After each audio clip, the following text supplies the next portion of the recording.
दोस्तों, गौतम बुद्ध की शिक्षा हर किसी के जीवन को एक नई दिशा दे सकती है। एक समय की बात है, किसी नगर में एक व्यापारी रहता था। वह अपने और अपने परिवार के भरण पोषण के लिए नमक का व्यापार करता था। उसके परिवार में पत्नी और दो पुत्र थे। व्यापारी के दोनों पुत्रों का स्वभाव बिल्कुल अलग था। जहां एक और बड़ा पुत्र बहुत ही संकोची और शर्मीले स्वभाव का था। उसे किसी से बात करने में भी शर्म आती थी। वहीं उसका छोटा पुत्र बहिर्मुखी स्वभाव वाला व्यक्ति था। वह किसी से भी अपनी बात कहने में कभी संकोच नहीं रखता था। लोग अक्सर बड़े पुत्र को भोला और बेवकूफ समझते थे। कई बार लोग उसके भोलेपन का भी फायदा उठा लेते थे और वो पलटकर कभी किसी को कुछ नहीं कहता था। व्यापारी अपने पुत्र के इस स्वभाव के कारण बहुत अधिक नाराज होता था। बातचीत न कर पाने और शर्मीले स्वभाव के कारण व्यापारी ने कई बार अपने पुत्र की पिटाई भी कर दी। हालांकि इस वजह से उसके पुत्र का स्वभाव सुधरने के बजाय और भी खराब हो गया। बचपन से ही बड़ा पुत्र बेहद परेशान रहने लगा। उसके आत्मविश्वास की कमी हो गई थी। परीक्षा में आते हुए प्रश्नों के उत्तर भी डर के कारण नहीं लिख पाता था। इस कारण उसकी शिक्षा भी ठीक ढंग से नहीं हो पाई। बड़ा भाई जब युवा अवस्था को प्राप्त हुआ, तब व्यापारी ने उसे अपने काम में हाथ बटाने को कहा। अपने पिता के डर के कारण वह व्यापार करने के लिए तैयार हो गया, किंतु वह ऐसी गलतियां कर देता था जिसके कारण व्यापारी बहुत अधिक नाराज हो जाता था। एक दिन व्यापारी किसी दूसरे काम के कारण शहर गया हुआ था। उस समय उसकी दुकान पर उसका बड़ा पुत्र बैठा हुआ था। तभी कुछ लोग आए और उन्होंने बड़े पुत्र से कहा कि हमें तुम्हारे पिता ने भेजा है। उनका यह संदेश है कि इस दुकान में नमक की जितनी भी बोरियां रखी हुई हैं, वह मुझे सब दे दो। उन्होंने नमक की सभी बोरियों को शहर मंगवाया है। व्यापारी का पुत्र उनसे सवाल पूछने की हिम्मत जुटा ही रहा था कि वो दोनों आदमी दुकान के अंदर घुस गए और दुकान में जितनी भी नमक की बोरियां रखी हुई थी, सबको तांगे में रख लिया और लेकर चले गए। व्यापारी के पुत्र ने उन्हें रोकने का प्रयास किया, किंतु संकोच और शर्मीलेपन के कारण वह उन्हें कुछ नहीं कह पाया। उसने मन ही मन सोचा, यदि मैं इन्हें नमक ले जाने से रोकूं, तो पिताजी मुझ पर नाराज होंगे। कुछ समय बाद जब व्यापारी शहर से वापस आया, तो खाली दुकान देखकर उसने अपने पुत्र से प्रश्न किया कि नमक की बोरियां कहाँ गईं? यह दुकान इतना खाली खाली सा क्यों है? तब बड़े पुत्र ने धीमे स्वर में कहा कि कुछ लोग दुकान पर आए थे और उन्होंने मुझसे कहा कि आपने नमक की बोरियों को शहर मंगवाया है, और दुकान से सारी बोरियों को लेकर चले गए। व्यापारी ने गुस्से में आकर अपना सिर पीट लिया और धक्का देते हुए कहा कि तू मूर्ख का मूर्ख ही रह जाएगा। वो लोग तुझे बेवकूफ बनाकर सारा सामान ले गए। तुमने मेरा बहुत भारी नुकसान कर दिया।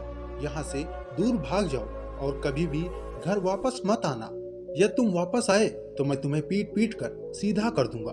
व्यापारी का पुत्र इस बात से बेहद दुखी हुआ और एक बार फिर उसके शर्मीले स्वभाव के कारण उसके पिता उससे और अधिक नाराज हो गए। साथ ही व्यापार में भी इतना नुकसान हो गया। उस समय नगर के सभी लोग व्यापारी के पुत्र पर हंस रहे थे और उसका मजाक बना रहे थे, जिसके कारण उसे बहुत अधिक शर्मिंदगी महसूस हो रही थी। यही वो समय था जब उसने सोच लिया कि उसके जीवन में कुछ भी ठीक नहीं हो सकता है। वह सदैव मूर्ख का मूर्ख ही रह जाएगा और इस समाज में रह रहे लोगों के साथ कदम से कदम मिलाकर कभी भी नहीं चल पाएगा। व्यापारी का पुत्र नगर से वापस आ गया और एक नदी के किनारे बैठकर खूब रोने लगा। गहरे पानी को देखकर उसके मन में एक विचार आया कि उसके जीवित रहने का कोई फायदा नहीं है। उसने सोच लिया कि आज वो इस नदी में डूबकर अपने आप को खत्म कर देगा। असफल जीवन जीने से अच्छा है कि वो स्वयं को समाप्त कर ले। उसने जैसे ही नदी में छलांग लगाई, तभी एक बौद्ध भिक्षु ने उसे बचा लिया और नदी से बाहर निकाल कर ले आए। व्यापारी का पुत्र बौद्ध भिक्षु पर नाराज होने लगा और कहने लगा, तुमने मुझे क्यों बचाया? मैं इस असफल जीवन को जीना नहीं चाहता। बौद्ध भिक्षु ने उसे समझाया कि जीवन एक बार ही मिलता है और यदि तुम जीवित ही नहीं रहोगे तो असफलता को खत्म करके सफल कैसे बनोगे? तब व्यापारी के पुत्र ने कहा कि मेरे जीवन में बहुत अधिक समस्याएं हैं। यह सभी समस्याएं मेरे संकोची और शर्मीले स्वभाव के कारण हुई हैं। मैंने अपने पिता का नुकसान करवा दिया। मैं एक अच्छा पुत्र नहीं हूँ। अपने स्वभाव के कारण मैं अपनी शिक्षा भी ग्रहण नहीं कर सका। यह सारा संसार मुझे मूर्ख समझता है। क्या किसी मूर्ख को इस संसार में जीने का अधिकार है? तब बौद्ध भिक्षु ने कहा कि तुम्हारे इस प्रश्न का उत्तर तो तुम्हें मेरे गुरु ही देंगे। चलो, मैं तुम्हें अपने गुरु से मिलवाता हूँ। व्यापारी के पुत्र ने कहा कि वह किसी से बात करना नहीं चाहता। आज वह अपना जीवन समाप्त कर लेगा। किंतु बौद्ध भिक्षु के बार बार समझाने के बाद वह उनके साथ जाने के लिए तैयार हो जाता है। बौद्ध भिक्षु व्यापारी के पुत्र को आश्रम की ओर लेकर निकल लिए। वहां पर व्यापारी के पुत्र ने देखा कि एक व्यक्ति पेड़ के नीचे ध्यान मग्न बैठे हुए हैं। तब बाद में भिक्षु ने कहा कि ये हमारे गुरु गौतम बुद्ध हैं। दोनों ने गौतम बुद्ध को प्रणाम किया। वह युवक वहीं पर बैठ गया और गौतम बुद्ध को देखकर रोने लगा। गौतम बुद्ध ने उसके रोने का कारण पूछा। तब उसने कहा कि आप ही मेरी आखिरी उम्मीद हैं। यदि आप मेरी समस्या का समाधान नहीं करेंगे तो मेरा यह जीवन समाप्त हो जाएगा। गौतम बुद्ध ने व्यापारी के पुत्र से उसकी समस्या के बारे में पूछा। तब उसने बताया कि किस प्रकार वह बचपन से ही शर्मीले और अंतर्मुखी स्वभाव का है। इस कारण लोग उसे मूर्ख समझ लेते हैं और उसके पिता भी उसे प्रेम नहीं करते। तब गौतम बुद्ध ने युवक को शांत करते हुए कहा कि मेरे पास तुम्हारी समस्या का समाधान है। तुम्हारा जीवन बहुत ही आसान व सरल हो सकता है। तब युवक ने कहा, क्या सच में ऐसा हो सकता है? आप बहुत ही महान व्यक्तित्व प्रतीत होते हैं। आपके तो कई शिष्य हैं। हे गुरुदेव, मैं भी आपका शिष्य बनना चाहता हूँ। क्या आप मुझे अपने शिष्य के रूप में स्वीकार करेंगे? गौतम बुद्ध ने कहा, हाँ अवश्य। युवक ने कहा, ठीक है गुरुदेव। गुरुदेव, आप मुझे वह उपाय बताइए जिससे कि मेरा जीवन बदल जाए। गौतम बुद्ध बोले, किंतु उससे पहले तुम्हें मेरे कुछ महत्वपूर्ण कार्य करने होंगे। या तुम मेरा कार्य करो तो मैं तुम्हें ऐसे उपाय बताऊंगा जिसके कारण तुम्हारी सभी समस्याएं दूर हो जाएंगी और तुम्हारे पिताजी तुमसे परेशान नहीं रहेंगे। आज से 3 दिन बाद मैं तुम्हें ऐसे उपाय बताऊंगा जिससे तुम्हारा जीवन पूर्ण रूप से बदल जाएगा। किंतु 3 दिनों तक तुम्हें मेरे सारे कार्य करने होंगे। मैं जैसा जैसा कहूंगा, यदि तुम उस कार्य को करने में सफल रहे तो तीसरे दिन बाद तुम्हारा जीवन बदल जाएगा। तुम्हारा पहला दिन कल से शुरू होगा। अभी जाओ और आश्रम में ही आराम करो। अगले दिन व्यापारी का पुत्र गौतम बुद्ध के पास पहुंचा और कहा कि हे गुरुदेव, पहले दिन का कार्य बताइए। तब गौतम बुद्ध ने कहा, आज तुम्हें 10 अजनबी व्यक्तियों से बातचीत करनी है और उनका हाल जानना है। इसका लेखा जोखा शाम तक लेकर आना है। व्यापारी के पुत्र को बहुत ही संकोच महसूस हुआ, लेकिन वह लोगों से बातचीत करने के लिए निकल पड़ा। शुरू में उसे बहुत ही अधिक संकोच हुआ। कई लोग तो उसे डांट कर भगा देते थे। उसके सामने अपना जीवन बदलने का यही एक मार्ग था। आखिरकार कोशिश करते हुए उसने 10 अजनबी लोगों के नाम और उनके व्यापार का लेखा जोखा प्राप्त कर लिया।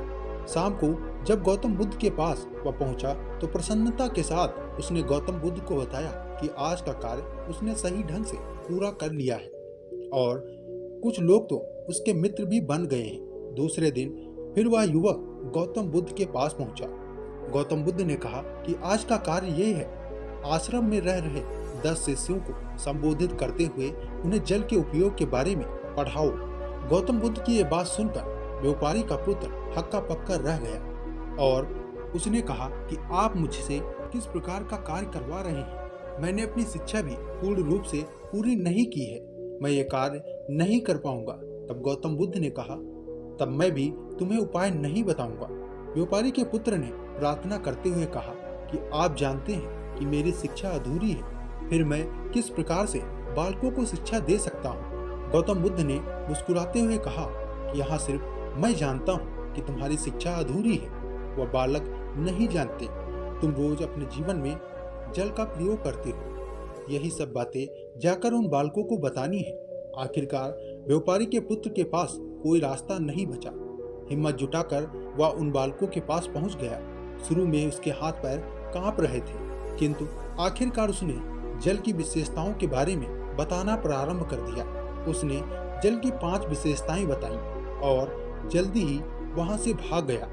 गौतम बुद्ध के पास आकर कहा कि बहुत अधिक डर लग रहा था, किंतु मैंने बालकों को 5 जल की विशेषताएं बता दी हैं। गौतम बुद्ध ने कहा, जाओ और फिर से कोशिश करके आओ। व्यापारी के पुत्र ने एक बार फिर से हिम्मत जुटाई और फिर बालकों को जल के विषय में पढ़ाना शुरू किया। इस बार व्यापारी के पुत्र को बिल्कुल भी डर नहीं लग रहा था। पूरे आत्मविश्वास के साथ बालकों को शिक्षा दी। तब गौतम बुद्ध ने युवक की प्रशंसा करते हुए कहा कि तुम अवश्य ही साहसी हो। गौतम बुद्ध से शाबाशी सुनकर वह युवक बहुत अधिक प्रसन्न हुआ। जब युवक तीसरे दिन गौतम बुद्ध के पास आया, तब गौतम बुद्ध ने उससे कहा कि आज का कार्य तुम्हें थोड़ा सा अजीब लग सकता है, किंतु आज तुम्हें अपने पिता से मिलने जाना है। गौतम बुद्ध की ये बात सुनकर वह युवक बहुत अधिक डर गया। उसने कहा नहीं नहीं, मैं अपने पिता के सामने नहीं जाऊंगा। गौतम बुद्ध ने कहा, ठीक है, तब मैं भी तुम्हें उपाय नहीं बताऊंगा। आखिरकार उस युवक को बुद्ध की बात माननी पड़ी। गौतम बुद्ध ने उसे समझाया कि अपने पिता के पास जाकर उनसे क्षमा मांगना और कहना कि तुम्हें एक और अवसर दें ताकि तुम स्वयं को बुद्धिमान साबित कर सको। उस युवक ने बड़ी हिम्मत के साथ अपने पिता का सामना किया और उनसे क्षमा मांगी।